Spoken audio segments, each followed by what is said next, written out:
Hello, everybody, and welcome to the podcast without a name yet. We gotta think of a name. We have Gossett, Oh go! no, not again. Gwen Stacy's neck brace. Okay, Xigbar, go! Uh, Comics don't suck. Batman, go. Comics that do suck. Uh, all of your titles suck. I'm just Wait, gonna wait, call I've got another one. I've got another one.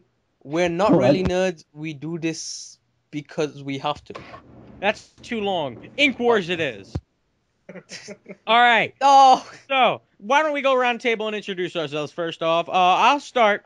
My name is Copper, and I'm the host of this podcast. I basically organized it because I felt like we're all comic book people here. We'd like to talk about comics. Why not publicize it on the internet? Gossett, go. I'm Gossett, and I hate my job, so I read comics. That's what I do. Xigbar, go. I'm Xigbar. I don't have a job, so I read comics.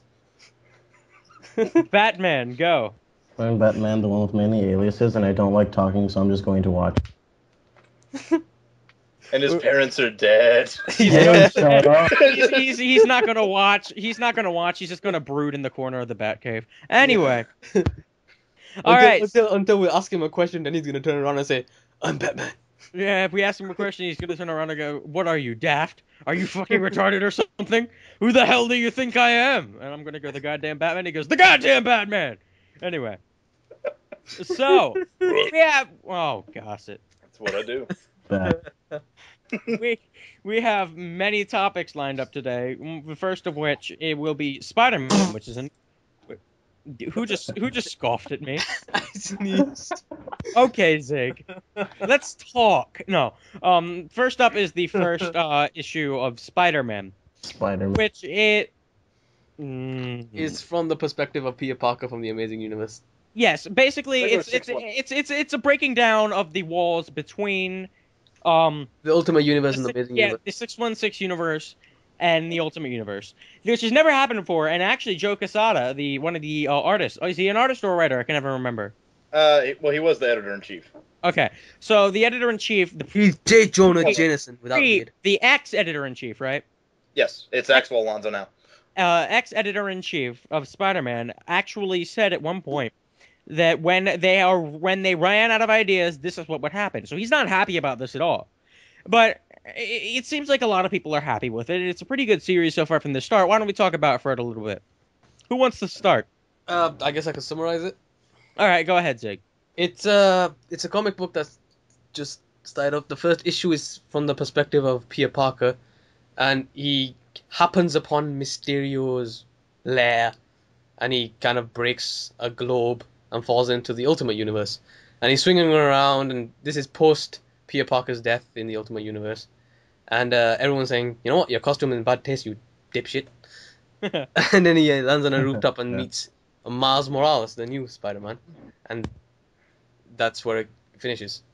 Right, and I feel like this issue was just mostly set up in exposition. There really wasn't anything happening with it until the very end. But the Mysterio encounter does beg the question: was that 616 Mysterio or was it Ultimate Mysterio? Because if you do go back and look at the death of Ultimate Spider-Man, if you go and look at the death of Ultimate Spider-Man, Mysterio wasn't present with the Sinister Six killing of Spider-Man. No, wasn't Mysterio in Ultimate Universe kind of like a fireball on, like the Ghost Rider? Yeah, Right. he was. Yeah, he Right. was like a big Right, flaming but he head could almost. but he could turn that off. Like Yeah, Spider-Man ripped but out I doubt the Ultimate Universe's Mysterio had the indignity to put a fishbowl on his head. Well, I mean, he's in private. Why would he wear it all the time? Anyway, and Mysterio said, "I missed out on your death once. Why? I'm not going to do it again." And that leads to the fact because Mysterio wasn't present when Peter died. Okay. So it's kind of It kind of makes you wonder. What do you think, Gossett? I don't know. I mean, heck, why does it necessarily have to be one or the other? Why couldn't the 616 Mysterio also be the Ultimate one? See, You know, I mean, if you actually, that's that's the Ultimate one. That's actually a good point because the Ultimate Mysterio was a puppet. Yeah, because I mean, if you have the Ultimate one, Bitch. or what appears to be the Ultimate one in the 616 universe anyway, right. you know, who knows? A lot of people have been saying that. I was on a forum I frequent called Comic Book Resources. They were saying that there is no 616 Mysterio. and since Quentin Beck died, and it's been Ultimate Mysterio masquerading as 616 this entire time. That could work too. Yeah, that kind of baffles me. But anyway, yeah, like I said, this issue's mostly exposition. I do think it was set up fairly well. It does get the job done, but I wish a lot more had happened in it. Because Yeah, like there's like 3 or 4 pages where it's just Spider-Man going, "Hey man, I Yeah. love New York." yeah, That's about it. yeah, Which Like is fine, if this but, city was a girl, I'd date it. yeah. Fuck you, dude. Yeah. If this city was a girl, she'd It'll be be scummy as fuck. yeah, she'd be a trashy whore. No. Yeah. She'd be like- she'd be as far as the Kingpin and as dirty as Sandman. Uh, Oh, it's God. like it's fine that he's like, "Oh, I love New York," and that's cool because that's a good setup to Peter Parker. He's just kind of happy-go-lucky, whatever. But it's like if you read Astonishing X-Men, he shows up in giant size Astonishing for like 1 page, and he says pretty much the same thing in like 1 page. yeah. So, but, I mean, one of the things I noticed, you can tell that Brian Michael Bendis is writing this because he's got this distinctive style, and it doesn't really fit with Amazing Spider-Man, but at the same time, it doesn't stand out. I mean, you can tell it's his writing style because of the way, if you've read Ultimate Spider-Man from start to finish, you can tell how he writes Peter. But it just kind of feels out of place because Amazing Spider-Man has sort of a different personality than Yeah, Ultimate Peter. The thing Ultimate is, 'cause I mean, Spider-Man. Ultimate Spider-Man kind of had kind of a dual personality. Right. Amazing The Spider-Man was very much one guy. Okay. You could believe With- Peter Parker was Spider-Man. Yeah. And I'm gonna Well, keep 'cause- interrupting Gossett. Gosh. Yeah, because Bendis is also writing because he was writing like New Avengers and all that stuff. With Spider-Man was a part of that, and you'll notice when he's writing 616 Spider-Man, Spider-Man is not funny. Like he tells jokes, they're Right. just not good. Whereas Ultimate Spider-Man, like he has a good sense of humor, and like he says stupid stuff, but he's like, well, he's like a 15-year-old kid. It makes sense. And then you have like, Amazing Spider-Man, where Spider-Woman is like, oh well, I had all these other people that were using my name, and Peter Parker's just like, oh yeah, well I had clones, and it's like, I'm like, you shouldn't tell people that anyway. Yeah. you know. I mean, So it's weird. Like it's not nearly as funny when he writes 616. Also, in places, Amazing Spider-Man is just a fucking idiot. Like, True. like in the first couple of Black Cat arcs, he's like, "Are you seriously gonna fall for this shit?" yeah. And I love the part where speaking of Ultimate Spider-Man and Black Cat finds out that Spider-Man, yes. Black Cat finds out Spider-Man's 15, pukes on his suit, and then runs away. And I'm like, and she disappeared for a while Yeah, after but that I- too. He's either 15 or a midget. Yeah. So I'm she wasn't prepared. Yeah. I can imagine she's not that much older. She's probably in her 20s. Yeah. Maybe. Oh. Yeah, but it's still pretty much cradle robbing. Yeah. It's like Anyway. a teacher going up to a 15-year-old girl saying, "Strip Yeah. him." Spread Oh, him. my dress like that. Yeah. Yeah, I'm not saying the student would mind. I'm just saying. No, but final thoughts on Spider-Man. I really did enjoy this issue, even though it was very much a setup issue. It does leave a lot of things to wonder for I Like- don't think it's gonna like be for example, wait, what were you saying? I don't think it's gonna be pre-canon. I think it's just Yeah, gonna be I mean, like ends of the Earth. It's supposed to be taking place in now after each universe. yes. Mm. And But anyway, I feel like Right. this arc may lead to Miles getting his web shooters because at this point Miles is just acrobatic and he Okay. doesn't have web shooters yet. actually thinking That's what I about was gonna it, ask. Prowler and the Tinkerer. Hmm. Because Are you I still like trying the, to I figure like out- the dynamic developing between more Miles and Prowler, but we'll get onto that. Yeah, and it also makes you wonder maybe Ultimate Comics Spider-Man maybe because at the end of Ultimate Comics Spider-Man number 11, it was the best cliffhanger ever. Aunt May is calling Peter. Aunt May is calling Tony Stark, and Oh, she goes. yeah. She goes. And I this wanna new meet- Spider-Man, I'd like to have a word with him. Yeah. Now that's like the best cliffhanger ever, because you don't know what's gonna happen. You just know that Aunt May is going to say something to this guy, and It might be knowing, good, it might be bad. yeah, it might be good, it might be bad. You have no clue what's going to be set up. Yeah. Can I borrow $5?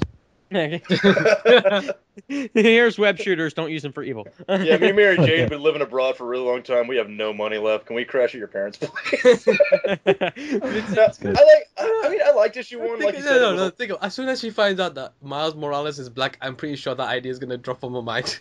yeah. What? Can we crash at your parents? Ooh, ghetto. Yep. yeah, like I liked it. It was, like you said, it was a lot of setup. I liked the moment with him and the mugger. Well, Yeah. the guy that he's saving, he's like, oh, that's really poor taste. Because I like that it's still like New York. You know, they obviously know who Peter Parker is, but they're like even random strangers are trying to kind of honor his memory. Right. But be Yeah. like, oh, that's some poor taste, dude. Don't do that. Right. I thought So that was I like like a that- running joke. Yeah, Yeah, that that's pisses me off in Amazing Spider-Man. The way everyone thinks he's evil, even though he does pretty much Yeah, save I mean, everyone. Yeah. Well, here's the thing: No, the that- Marvel. There was a Marvel point. No, there was a Universe- point in Amazing Spider-Man where he saved. No, in Ultimate Spider-Man, where he saved a child from falling off a balcony, I think, and he caught the child in front of the mother, and the mother's like, "Get away from him, you monster!" I'm like, "Fuck you, bitch! Yeah. He just saved your son. Be a little grateful." Well, basic rule of thumb with any Marvel universe: people are dumb. Yeah, like how many times the X-Men have saved the world, yet people are still frightened of them. Well, they do hang around with Magneto. Yeah. Like they say they don't, but like he taught at their school for a while. Yeah. So And reading ABX, I realize Magneto's a good guy now. yeah. well, I mean, Magneto wasn't really a bad guy. He just had twisted moral. he was just kind of like Malcolm X, essentially. Yeah. But he killed people with magnetism. I don't think Malcolm X did that. That I know of. Wait, he did go to Africa. He did go to Africa for a bit. That's just his bow tie was like his power container. As long as he had that on, he couldn't use his powers. Yeah. although if he did kill people with magnetism, that shotgun was kind of lucky shot. I know. What? Episode of Fantastic Four, I heard. Mr. Fantastic makes a wooden gun and points it at Magneto, and Magneto like tries to control it, but he can't. I have, Pretty awesome. yeah. Like I would troll Magneto all the time. Like I would dump him in the middle of the Amazon. Just be like, "Good luck, bastard." Yeah. He'll manage to find some, crappy ways. Like, oh, there's iron in people's bloodstream, so he's like controlling snakes with magnetism, throwing them at tigers or whatever lives in the Amazon. I don't know. Kinkajous. Yeah. Yeah. Just Magneto, I can fly, Magneto. but can you swim, motherfucker? All right. Switching gears here for a second. Okay. Next topic we have is Ultimate Comics Spider-Man's New Direction, where we all know Peter Parker's dead and Miles is the newest character to join the party of Ultimate Comics. I do believe that I do enjoy Miles more so than Peter. I think that's due to the fact that he is his own character. He started off much the same way, but he does establish himself as a separate entity. He is very good as a standalone character. Will he ever learn how to shot web? It's debatable. Like, Yeah, he's like, how do I shot web? Hey guys, come on, help me. How do I shot web? yeah, Nobody tells him. yeah. Anyway, Which I guess makes sense though, because everyone else in the Ultimate Universe is a dick. They just wouldn't tell him anyway. yeah. Also, Like Nick Fury was all ready to tell him, nope, you can't be Spider-Man. Then he took down Electro, gave him the suit, and was like, okay, you get one shot. I have no respect for Nick Fury since he revealed that he loved Peter Parker. I'm like, you gay motherfucker. And it's more of a metaphorical sense. I Don't know, look- but the way he said it, the eyes, Don't look too far into it. Look at his eyes, dude. Just look at his eyes when he says it. Look at his eye, Eye. man. his eye. Okay. Yeah. He was like my son, but I didn't really like him. But now he's dead. So I like him. Yeah. Yeah. I do enjoy, like, it was really heartbreaking when Aunt May was walking towards the funeral home, the church, and the little girl comes up to him and says, "Were you Spider-Man's mommy?" And she goes, "No." And then he says, "Well, but you made him dinner like you were his mommy." And He goes, yes. Then she goes, Spider-Man saved me when I was a little boy from a fire. A little girl. When I was from a fire. When I was from a fire. When I was from a fire. When I was from a fire. The Human Torch was my father. Shut up! Because I Burger's have like my father. I have not very good grammar. No. When saved me from a fire when I was a little boy. Girl, shut up. When I was a little thing. All right, No. moving on. Yeah, and it was really heartbreaking because it shows the dynamic of how much Spider-Man actually did affect New York, rather than just being a public enemy. Well, I like more Miles' development of morality, because with Peter Parker, it was kind of like the entire world was on his shoulders. Right. Because he had the idea of with great power comes great responsibility, and he associated that with and he blamed himself for Uncle Ben's death. But thinking like that, it means that everyone that dies that he could have saved, he blames all of that on himself. And it's kind of like the whole world is on your shoulders, and it's kind of very dignified but very stressful. Yeah. And it's very poisonous. Yeah, it's poison. Thing. Yeah, it's incredibly poisonous. But I like the way that they're developing Miles' character, because they're kind of deviating from that. Yeah, it's not like it's not a rehash of Peter Parker. It's definitely not. yeah, because it's still the same sort of thing with great power comes, but it's not so much like anything that happens is my fault. Yeah. Because I mean, it's like he had the powers and all that stuff, and he's like, no, I don't want to do anything with it. And then they see the news thing with Peter Parker getting killed, and it's less of an impact. So it leaves less of an indent on his morality, because it's somebody he didn't know. It's Peter Parker. Yeah, it's more like I have this. I should have been there, but I'm gonna make it up now. Yeah. So it's like I kind of need to step up. Right. It's less of a Peter Parker's dead because of me, so much as I should have been there to help. Right, and it's more, and it's also a cool aspect because Miles, when he first got the spider powers, he's like, "Oh shit, I don't want to do this. I really don't want to have these powers at all." Yeah. And then Peter, when he first got him, he kind of embraced it. Like first issue, he's hanging upside down on the wall, and he goes, "Cool." Yeah, and they have that with the what about- with Miles doing it, and it's his roommate who says "cool." And Yeah. he's like, ah. And he's like, "Oh no." I think the fat guy is supposed to make up for Peter Parker's intelligence. I think that's what he's there for. But how does he know everything though? It's like, yeah, you got a Venom blast. Good The luck. same way we know everything about every comic book. Yeah. He's like, well, I googled it, so. Google bitch. Yeah. I googled powers. I googled powers Spider-Man could have. Now I googled Brian Michael Bendis, man, and found out what he was going to write I googled next. how Spider-Man got his powers and came up with an entire fucking description, even though that never was revealed. Yeah. Ooh. I like how J. Jonah Jameson in Ultimate Spider-Man. Oh he's yeah, like, yeah. He's like, I know who Spider-Man is, but I'm not going to tell you guys. In Amazing Spider-Man, J. Jonah Jameson is just a prick. The reason he hates Spider-Man in Amazing Spider-Man is because he doesn't. He needs something to hate. Because it's shameful for him, because he spent his entire life making money, and Spider-Man's getting no reward, and he thinks that's shameful to him. It's damaging his manhood. As it goes on, as Amazing Spider-Man goes on, Jonah gains more of a reason. For Yeah, example, but Marla Jameson, J. Jonah Jameson's wife, died when Spider-Man was there. I know, but Right. but still, it's kind of dickish.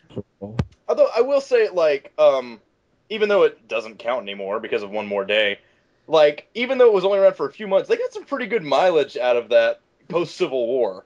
Because it was like, the one in Civil War, which is great, because it goes to him on the things like, I'm Peter Parker, and I've been Spider-Man since I've been 15 years old. And then it just goes to Jameson just, like, falling out of his chair. And like, but then in, like, Friendly Neighborhood Spider-Man, immediately after that, he sues Peter Parker. Yeah. For lying to him for all these years. And eventually, like, Peter Parker just gets him in a room, and it's in a boxing ring, and he's like, why do you hate me so much? And basically Jameson just tries to lay into him and beats the crap out of him as much as he can. And it's just like, I hated you because you're a reflection of all the things that I can't do. Yeah. And it's like, since Envy. Since you won't reveal yourself, it's almost like if you're this good, I can't stand that you're that you actually are modest enough that you wouldn't reveal who you are. Yeah. Like it's kind of like you can't. Like you be wouldn't that good. take any rewards from it. Yes. Right. That's what I mean. He's dickish. That's But still kind of dumb. in Ultimate Spider-Man, it's like he doesn't agree with the fact that Spider-Man hides himself because he doesn't believe that's how a hero should act. Right. Yeah, like he brings up his son. Yeah, And I yeah. Who had died. I think like when Spider-Man revealed himself, people were just oblivious. Like Flash Thompson, you see him for a second, he's like, "Ha, it must be a joke." Puny Parker Spider-Man. Yeah. I was never satisfied in any Spider-Man with how Flash turned out. Because in Well, Amazing Spider-Man, he's just a friend. In Ultimate Spider-Man, he doesn't really get his comeuppance. Yeah. Yeah, he doesn't really because when he died, when Peter Parker died in Ultimate Spider-Man, he was like, hello, am I the only one who really didn't know Peter Parker was Spider-Man?" Dude, you mop-headed motherfucker. Man. Well, yeah, but he was also like kind of like he was a lot more of a jerk. Yeah. Because like he was like racist against mutants and stuff. Yeah. Yeah. Whereas in Amazing, in Amazing he's Spider-Man, he cheated on his wife with the first person Peter Parker ever loved. I think so. Yeah, and but the thing is, like, I think that made him more endearing though, because once they got into college, he became a much more rounded guy. Mm. Like he was. I remember there's one Christmas thing. It was like an old Todd McFarlane one, where basically Mary Jane and Peter Parker get kicked out of their house and all that stuff. So he ends up talking to Flash about something, and Flash is running a gym, and he doesn't have a house of his own. He's living in the office, but he's still like, "No, dude, if you need help, I can help you out. Just trash with me." And he's like, "This guy has nothing, but he's still trying to be nice to me, you know." And now he's like a war veteran, and he's Venom, I think, Yeah.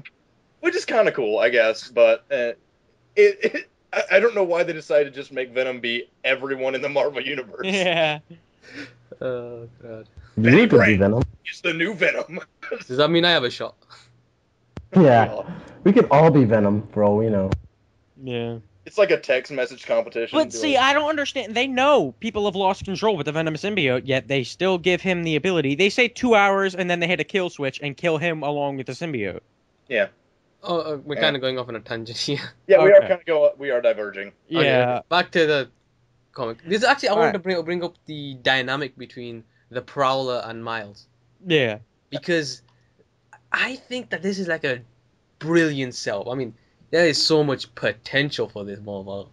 I mean, you have kind of the Prowler being a sort of mentor to Spider-Man, and at the same time he cares about him, his family, and you see that he actually gives a shit, but he's not a good guy.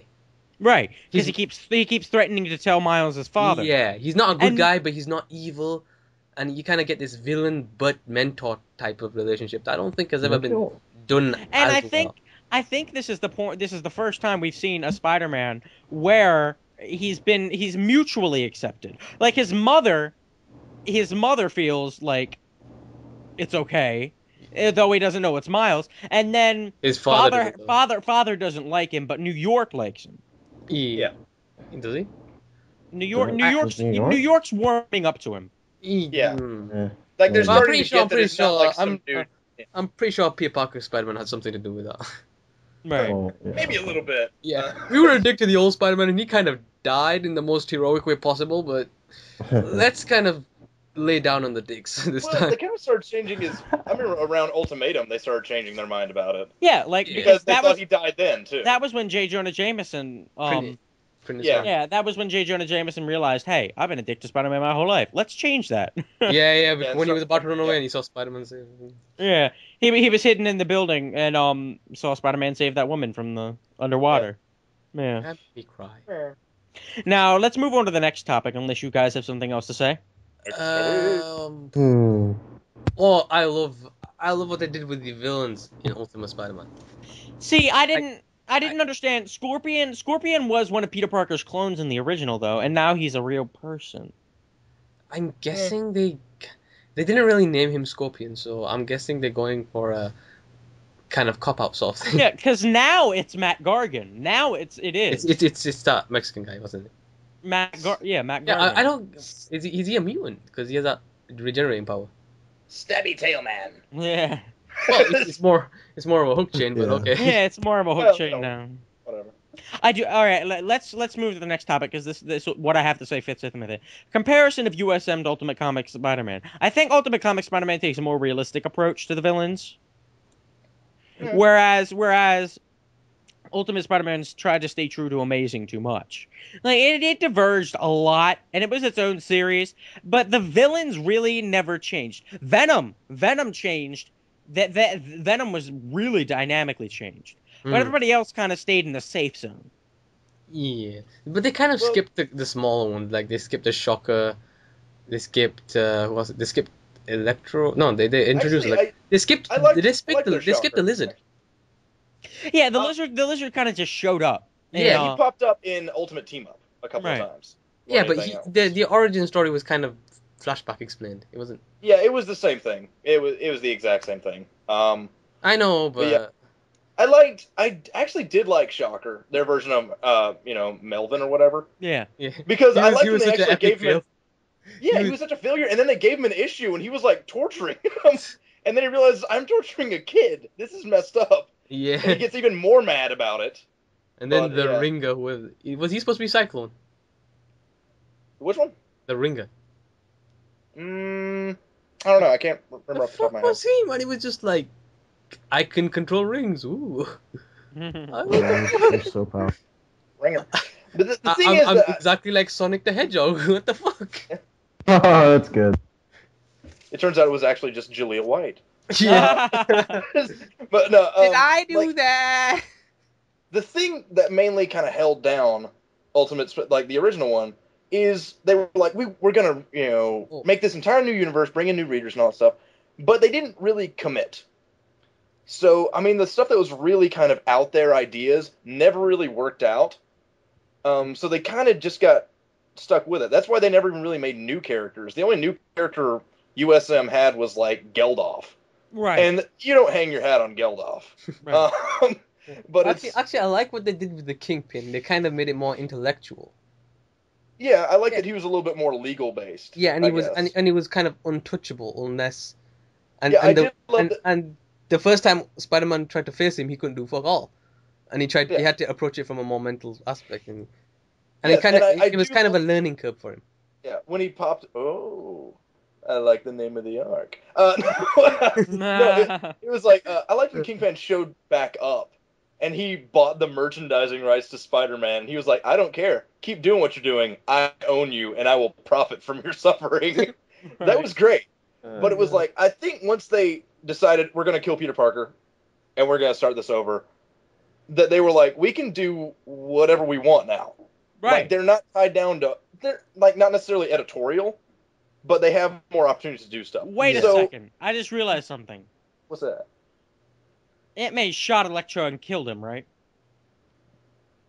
Well, Mm, he might have just Can't- passed out. Because he exploded. Yeah, but his body was still there at the end. Yeah, but then he came back, and Yeah, like I said, his body was still there, so he might have just passed out. electricity. yeah. That's essentially how you describe anytime he comes back. Electricity. Yeah. Like, I think in Amazing, they shot him into space.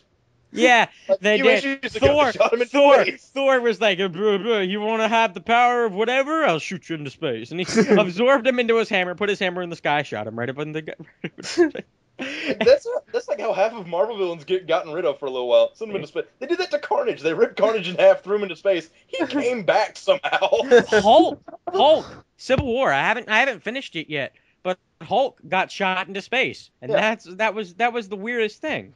It was a Just pretty push boss him story. too. somewhere else. Like, that was a pretty boss story. Like, food. Hulk thought it was made of cheese. it was great. Like, he became Hulk the Barbarian. It was awesome. Right. Basically became Gladiator, but instead of Russell Crowe, it's Hulk. Right. So That Russell would have Crowe been a much more awesome movie. Yeah. and like not even get put My CGI. Just Yeah. Name Just- is Incredible Hulk, son of murdered Bruce Banner. Yeah. I can I- imagine him doing that speech.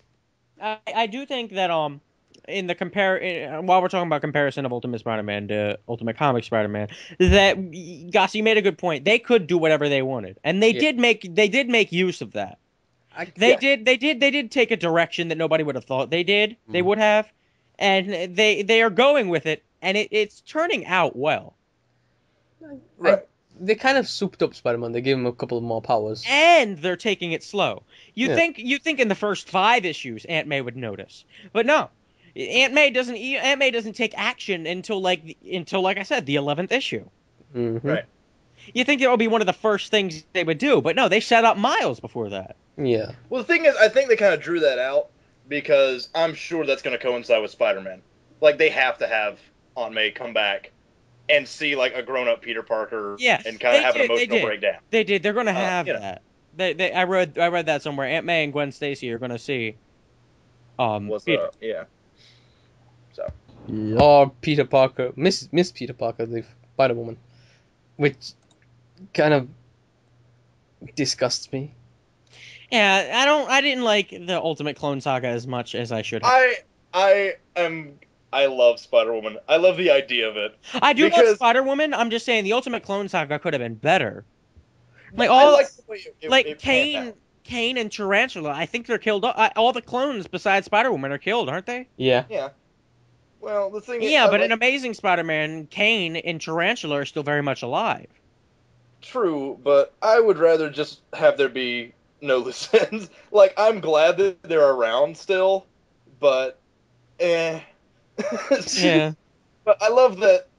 I just love the character starting out with with Spider-Woman, because she takes off her mask and it's just a female version of Peter Parker, and both of them freak out. And like, I love at the end of it, she's like, "Are you ready for the most awkward hug ever?" Yeah. And then she shows up later and she's making out with Johnny Storm, and Peter loses his mind. He's like, "What are you doing? That's our best friend." It's amazing. I don't like the possibility that Peter Parker could actually literally fuck himself. I feel like that storyline was missed. Not that storyline, Zig. But I feel like the storyline of Johnny Storm and Spider-Woman was a poorly missed scenario, because they never really continued with it, and it could have been an interesting dynamic once Johnny Storm finds out who it is, really. That would have been. It would have just been 8 pages of Johnny Storm going, maybe Yeah. But the one complaint I had about Clone Saga was Otto Octavius at the end of it basically just turns into Magneto. Yeah. He's like, it wasn't the thing. It was the metal. I'm a mutant. And I'm like, no, you're not. Yeah. No. Yeah, it was dumb. Also, he is the most beefed up professor I've ever seen. Yeah. What did he bench press? What was he, Arnold Schwarzenegger? Was he Dr. Peter Parker? I do think that the way they introduced him, the way they introduced him was he was killing people at his old house, and that was a recurring aspect. That was strange to me. I don't. He was kind of insane. That. Yeah, when like he just kind of went crazy, went to his house. Yeah, and he's like, "Argh! Then there's his whole wife thing. I will kill with my tentacles. I'm really clever, believe me. I can clone Peter Parker. Yeah. Also, getting back to I do wonder why the villains didn't have a freaking party when Spider-Man did die. I'd like to think that a lot of them kind of were probably all pumped about it, and then they realized, oh, he's a 16-year-old kid. Yeah. And they were like, just killed a kid. Yeah. Well, I mean, yeah. I don't think the Kingpin was too broken up about it, but that is another thing I don't like. It mindfucked me. Ultimate Spider-Man takes place in the space of a year. And it seems like Ultimate Comic Spider-Man is going to take place... Like, already, Miles had his powers early on. Yeah. Yeah. And I feel like this is gonna be more decompressed than what Ultimate Spider-Man was. You mean it's going to take more time? Yeah. That's not necessarily a bad thing. Like, they were using Amazing Spider-Man storyline and Ultimate Spider-Man to build up to Miles Morales. And trying to set... Like, the entire Ultimate Spider-Man was just a setup for Miles. Speaking of Miles, if you ever read Spider-Man Season 1, the new graphic novel, Spider-Man, actually, the first person he saved was Miles. Huh. That's interesting. Yeah. I Okay. haven't really checked out the season 1 thing. But actually, like, I I see them at the store, and I'm like, maybe. But As Yeah. a character, I think Peter Parker was more relatable because he was the geek. Right. He was all of us, Well, basically. He was all of I us being think, bitten by a spider. yeah, I think in a way it's kind of more relatable, but leads itself not to angst, but a lot of just kind of, I need to do the right thing, but which is Yeah, it's kind of. fine. And the thing is, I think the fact that Miles is younger has something to do with it because he's like what, 12, right? Yeah. Maybe 13. 13. 13. Yeah. 13. So he's still not quite at the whole, I guess, Puberty figuring out what he's doing yet. Right. It's just like, I need to be doing the good thing. Here's the good thing. Let's go do that. Right. Yeah. Essentially. Yeah, he's kind of more morally idealistic. Yeah, well, like, whereas there were a couple moments with Peter Parker where he almost loses it and then he catches himself. Right. Like when there was the dude dressing up as him robbing banks. Mm-hmm. Yeah. And this was like after George Stacy died or something, I think. Yeah. And he's like, "Oh, you're just some guy? You did all that? Yeah. Like, a man died because of just some guy and all that stuff." And then he finally catches himself. Yeah, and you know what pisses me off when Gwen Stacy blames Spider-Man for that? I'm like, fuck you, bitch. Yeah. You know I it's liked- a robber. I liked Ultimate Gwen Stacy, though. The thing Yeah. is, and then they brought her back and she's like dressed normally. She's I Carnage. didn't like. Yeah, well, no, I mean like in Ultimate Comics Spider-Man, and she's wearing like nice clothes and all that. Yeah. Yeah, like she was a punk rocker. Yeah, like she Yeah. was the person who, in her first appearance, pulls a knife on Kong. Right. Yeah. I think the life with Peter did make. Sorry, excuse it. the pun. Excuse the pun. Petered her out. No, Yeah. but seriously, I do think that living with Peter did do something to her because she's living with that hero. This Aunt May made pancakes. Right.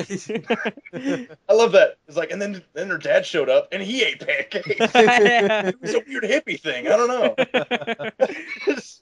Yeah. But Actually, Go ahead, I'm Zach. kind of expectant of Miles' story because I don't know, but Peter Parker's story was kind of close-ended. You knew how it started and you knew how it was gonna end because it was already set. It's kind of set in stone. You're not gonna write out Uncle Ben or anything, are you? That's never gonna happen. And Right. we all know. Yeah, now that it's in uncharted it's too territory. iconic and it's too set in stone for them to do much with it. Like you Maybe said before, one day I'm Peter expecting- Parker dies and Uncle Ben becomes Spider-Man.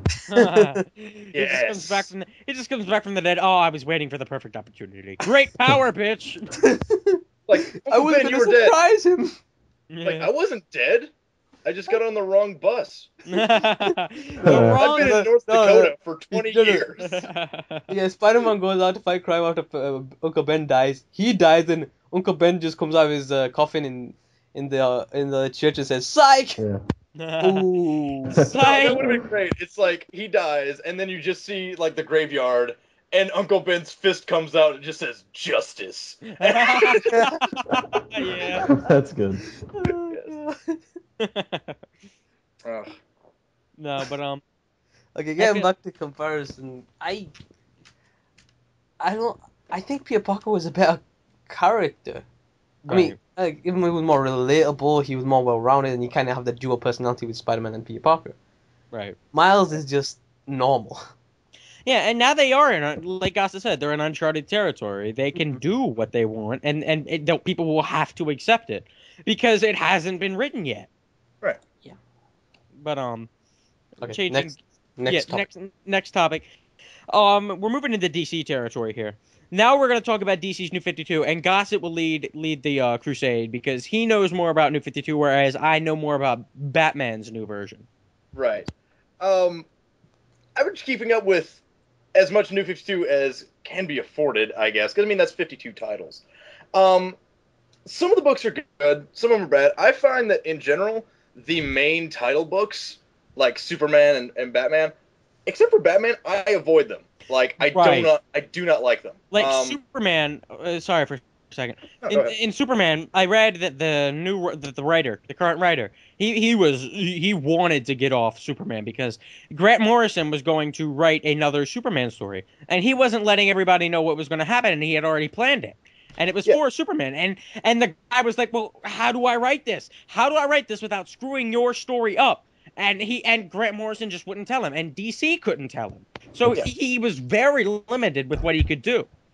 Yeah, that's the thing. And the thing with New 52 is, like, if you're rebooting an entire universe, have an idea of what the universe is going to do. Like, apparently, from what I've read, there's not really a whole lot of editorial, Management. like, connecting fluid between each other. Like, Okay. I was reading the dude that was writing Static Shock, Mhm. which I was actually very anticipated about.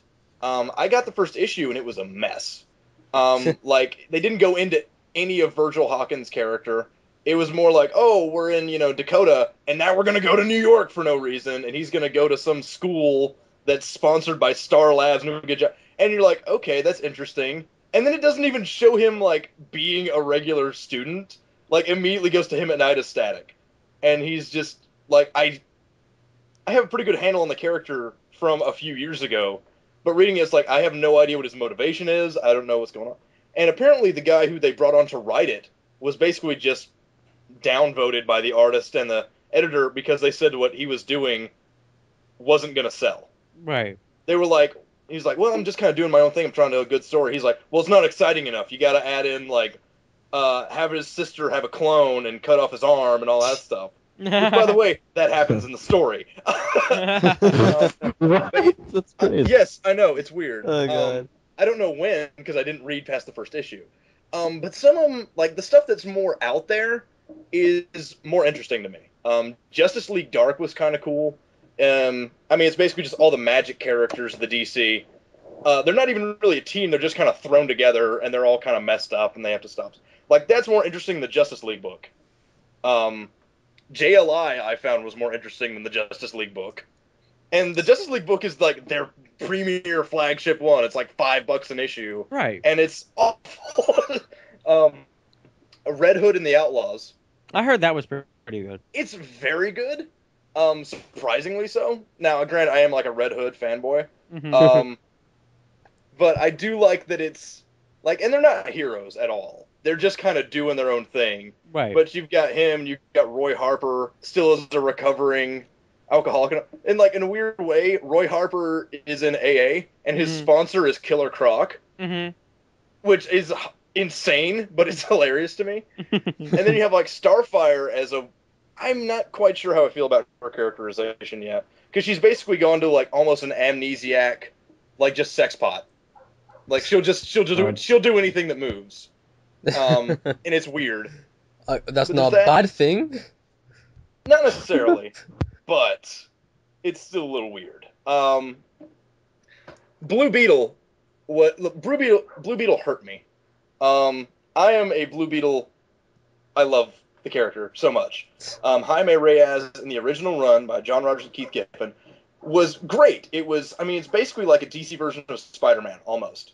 He's a Hispanic kid, ends up finding a magical scarab that basically covers him in a suit of armor and, all that stuff.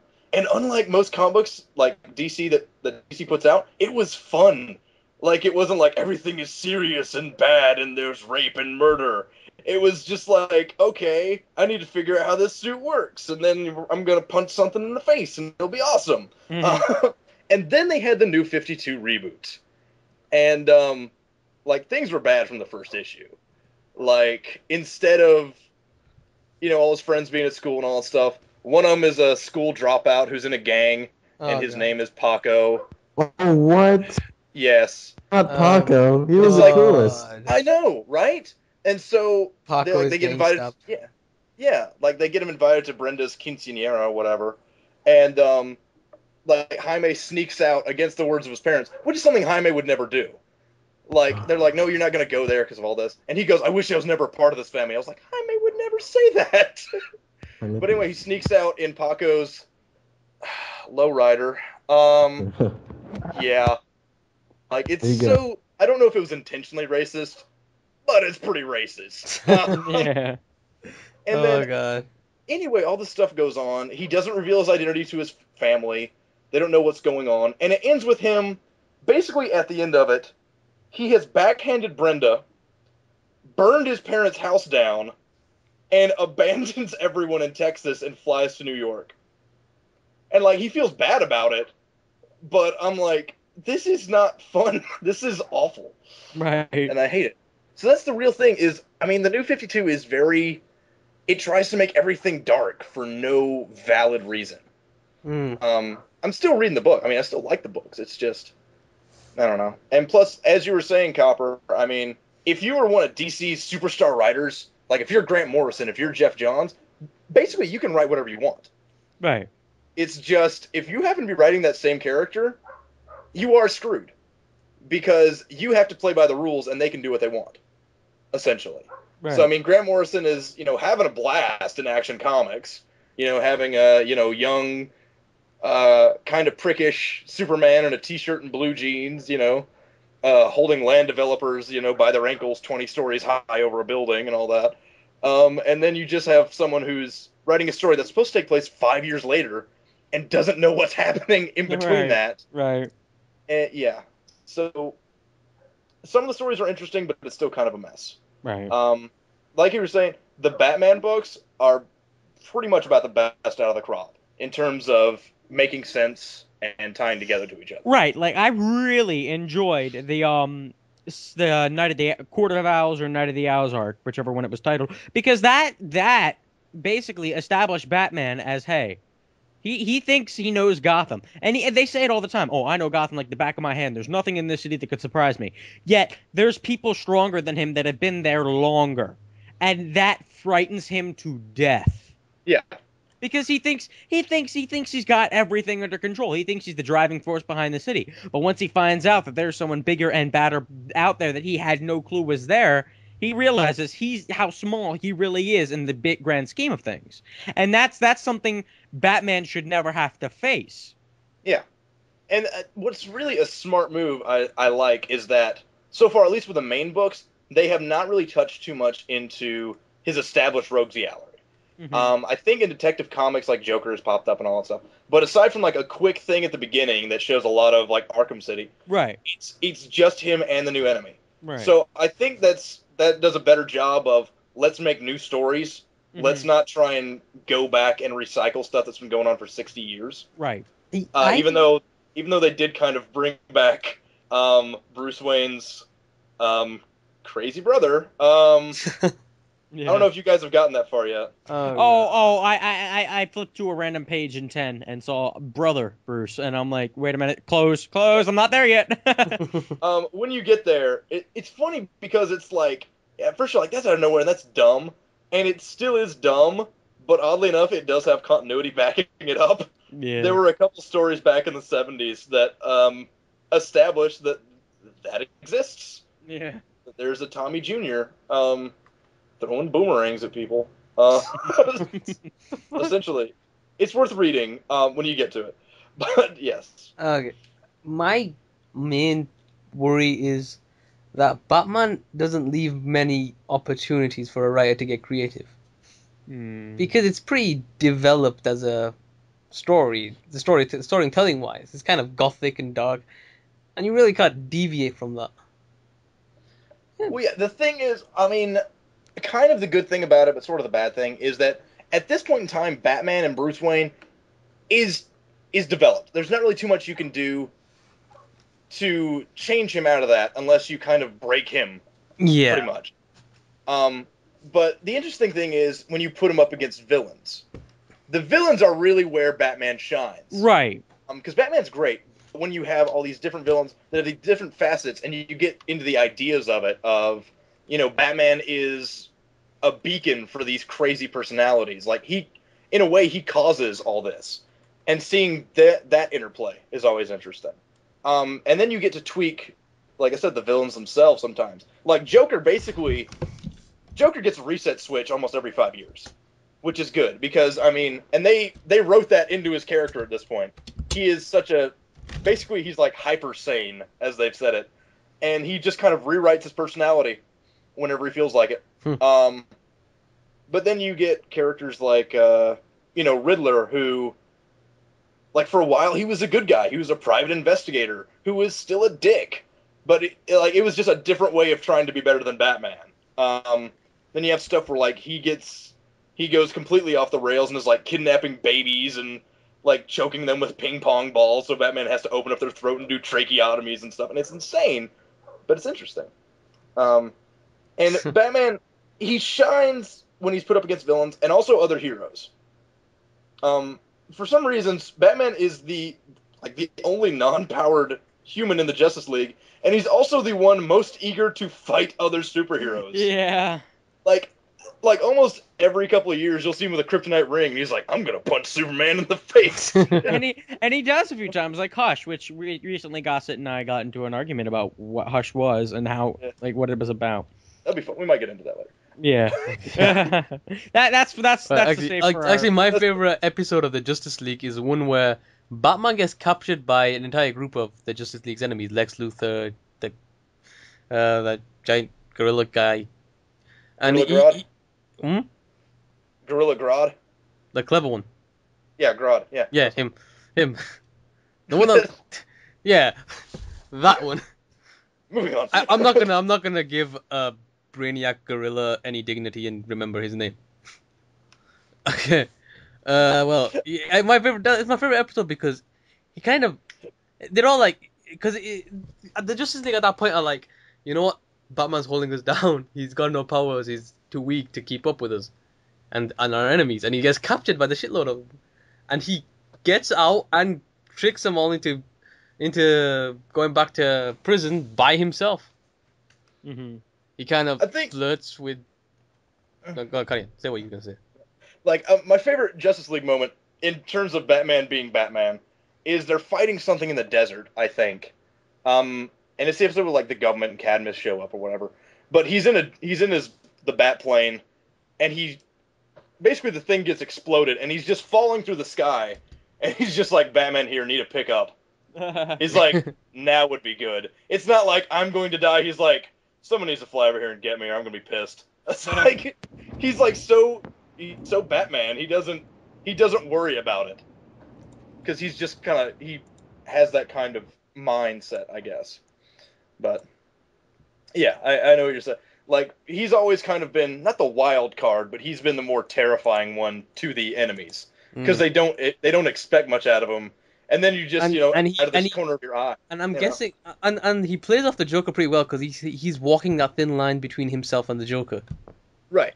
And so again, the enemies are kind of shit scared of him, because he might just snap. Oh, yeah. That's, like, the Killing Joke is pretty much, like, that's... Yeah, he just snaps and kills the Joker. He starts laughing. No. Kind of. Yeah. It depends on how you want to read the panel. I mean, I like that interpretation, though. I do like where Joker makes the good point. He's like, you're just as crazy as I am. You just do it differently. Yeah. Yeah. So. I do think the Joker kind of, like... I didn't understand the last two panels where they're laughing. Yeah, but then you see, like, Batman looks like he has his arms around Joker's neck. And they're both still laughing, though. So right. That's the thing. So wait, are you telling me you interpret it as him hugging the Joker? No. Because I'm just saying that'll be a lot weirder. Yeah, that's like the classic. That's the conventional everyone laughs ending, and then they just go to a Denny's. All right, now I think that's a good place to transition to the next topic: Batman, from Dork Knight to Dark Knight, where Batman. I thought you were gonna start talking about Denny's. No. Love Denny's. Batman is one of the heroes that had a lot of change over the years. Like, we were talking about this before we started the podcast. Check and see if it's still recording, by the way, Zig. It is. Okay. Has been recording for an hour. Yeah. The file size is 506,000 kilobytes. All right. How mad would you be if it didn't record any of it? Like, and we just realized that now. I'd be mad. Anyway. Oh shit! It hasn't recorded any of it. No, shut up, Zig. I do think though that Batman is one of the characters that has gone through a lot of transformation over the years. We were talking about this before we started the podcast recording, and we realized that before the Tim Burton movies, or maybe a little bit before that, Batman wasn't really that dark. He was kind of just a hero that was like just a general hero. He didn't really have that gimmick of being dark. And now that's what defines Batman these days. But back then, what made Batman different? And it's death to Doctor Death. I'm guessing the thing that they went with from Batman from the start was that he had no superpowers, which made him kind of more relatable, I guess. And they do play off the psychological effects of Spider-Man later on, so he's more human than anything else. I mean, you hardly ever see Superman go insane. Right. So I'm guessing it started off that way and it naturally develops. What do you think, Gossett? The thing, like when Batman was first established, he was at the time when it was dark, but no more so than pretty much any other Golden Age comic. And Golden Age Batman is completely. He was based more off like Zorro and stuff. So this is a Batman who held a gun and killed like 8 or 9 people. Like there's one like scene where like there's a mobster looking out a window on a building, and Batman just swings on a rope and kicks his neck against the sill and kills him. Because, yeah, Golden Age Batman didn't mess around. Like just straight up, he'll murder anybody. And then the comics code, which the whole Frederick Wertham seduction of the innocent thing, basically wiped that out. Along with like 80% of comics at the time, all the horror and pulp adventure stuff. So pretty much superheroes were all that was left. And luckily, he had a costume, so he was still there. So that's when things, like you said, had to get a little bit crazy. So you have, like imaginary stories of the Rainbow Batman and the Batman of Zur-En-Arrh. Oh God, you have to give me them. I have to read them now. And the thing is, those covers are insane, and the stories, they're not grim and gritty or anything like that, but they're fun, and they were selling to kids at the time and all that stuff, so that kept them afloat. And like the 66 Batman series, a lot of times nowadays people are like, oh, it's such a campy joke. At the time, that was a really accurate representation of the comics. It was actually even went a little bit darker than most of them. Like most of the villains were genre savvy. They knew what was going on. They played against Batman a lot better and all that. But anyway, that happened, and then the show got canceled. And as a result of that, the sales started to slip. So they were like, we need to take these heroes into a new direction. That was around the time the comics code was losing its power. It wasn't really getting used as much. It was getting into the Bronze Age of comics, as it were. So that's when like Denny O'Neil and Neil Adams took over and really brought back the dark gothic beauty of it. Neil Adams' work on that was amazing. But kind of like the best switch to it is the Joker during that time, the Silver Age, he was really jokey. He had ineffectual ideas and all that stuff. And then the first like Denny O'Neil thing with Joker in it, he just kind of shows up, tells a joke to somebody, they laugh, and then he just shoots them straight in the head and murders them. Oh. And it's like, okay, homicidal Joker is back. Like, that's kind of just how it came back into it. And then, like you said, the Tim Burton stuff really did bring back the gothic flavor to him. Right. So. I think my earliest memory of the Batman was the animated series. Because I grew up with Spider-Man as my prominent hero, but the first hero I saw was Batman from the animated series. I was like 5 when I was watching the animated series, and I don't know how they made that grey costume with that yellow belt. That's campy as fuck, but they made it look threatening. I'm like, fuck. Yeah, I think they've talked about that. Like the intro to Batman is the best intro ever. Yeah, he just like no words, no lyrics. You just see this dark figure and da da da da da. Right. Everyone in the world, if you showed them that, they'd be like, "Oh, that's Batman." Yeah, right. Just a dark silhouette and lightning strikes. Like, fuck. Yeah. Oh, that guy's the question. And then they had that was one of the few animated series. Like there's been a few like Avatar and whatever. But that was one of the few that had really, really good writing. Oh yeah. Because you had stories like Harvey Dent. Wait, Batman, did you say you had a question?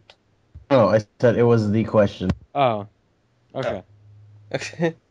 You had stories like Harvey Dent, Clayface. You had all these great stories.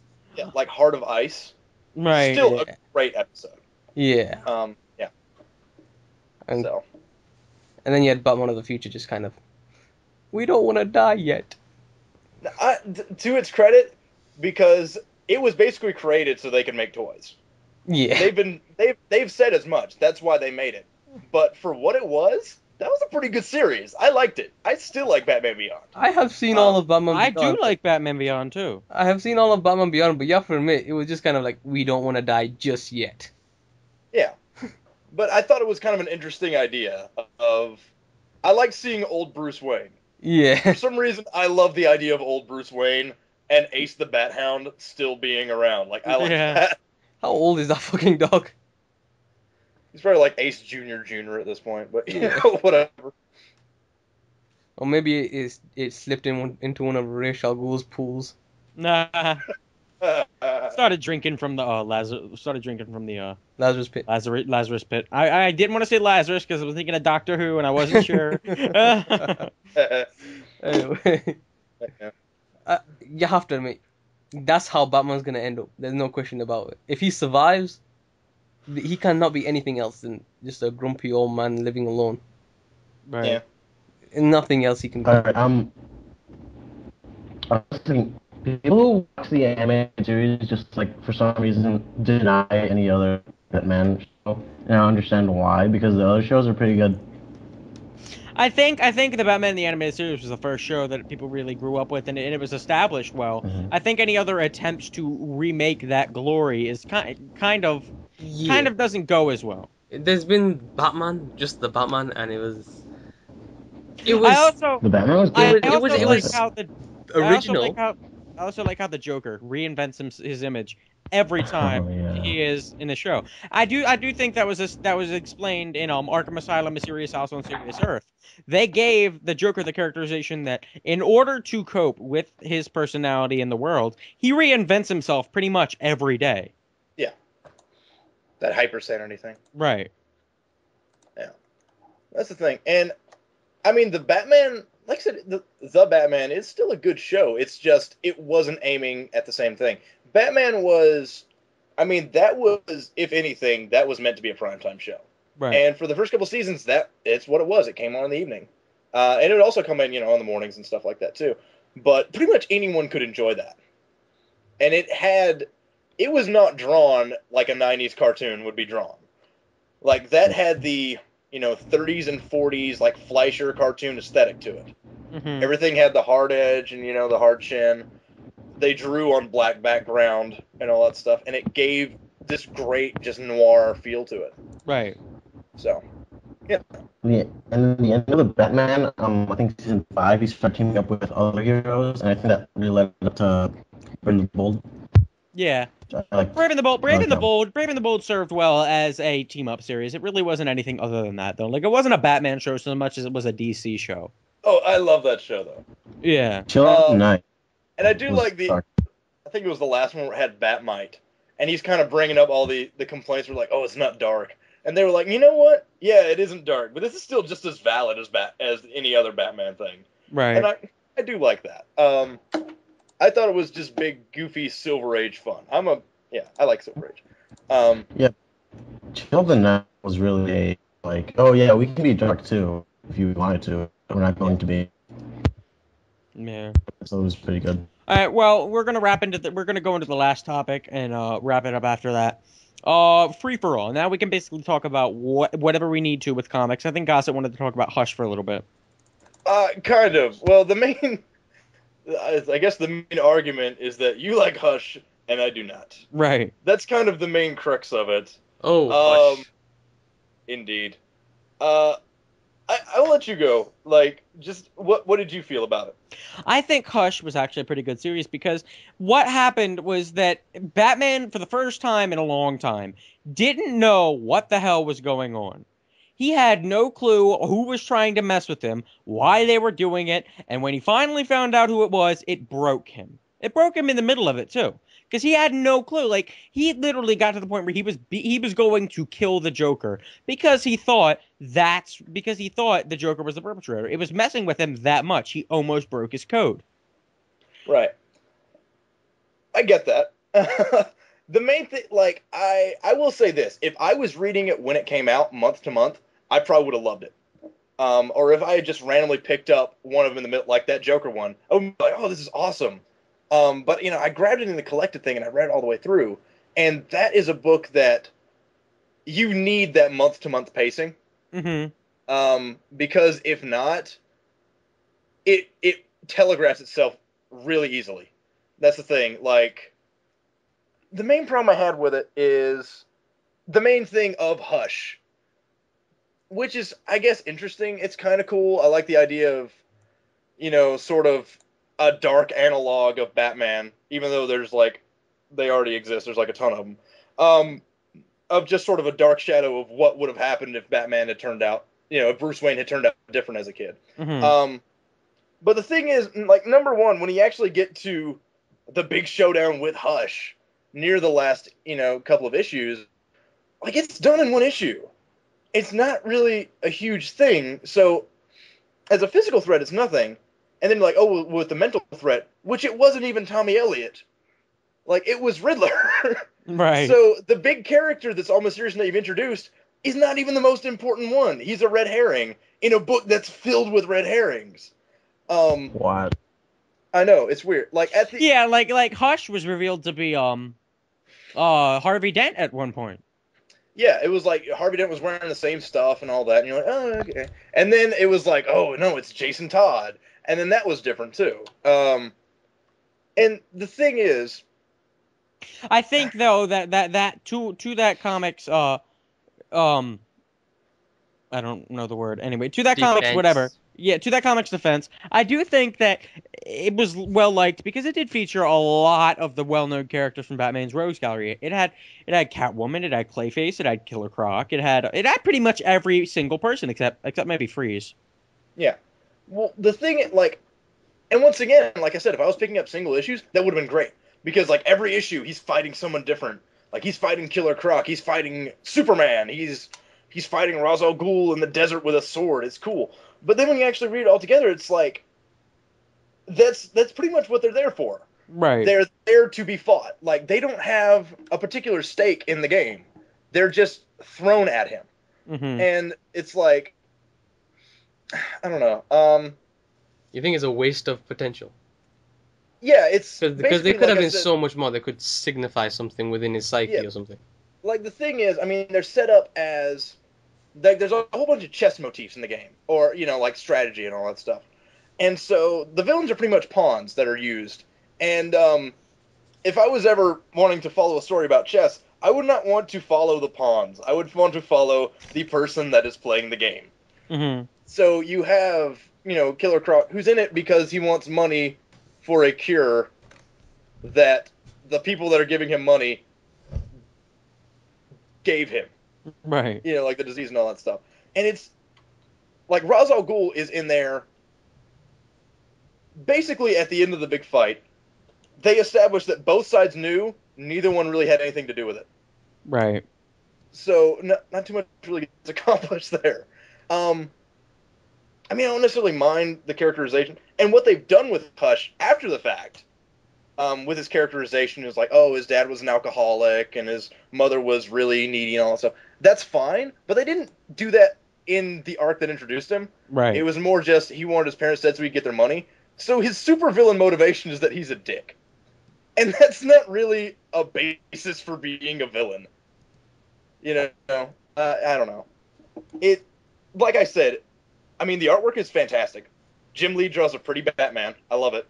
Yeah. So I can't fault that. And luckily, they promoted it all very much on the artwork. They were like, Jim Lee is drawing Batman for a year. And they're like, okay, that's cool. They're like, Jeff Loeb's there too. But Yeah. I don't like Jeff Loeb.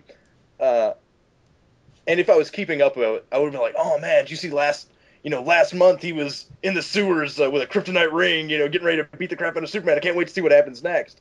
But now that it's, like almost 10 years after the fact, I pick it up and it's not really a big deal.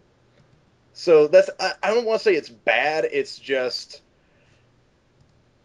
it's very mediocre to me.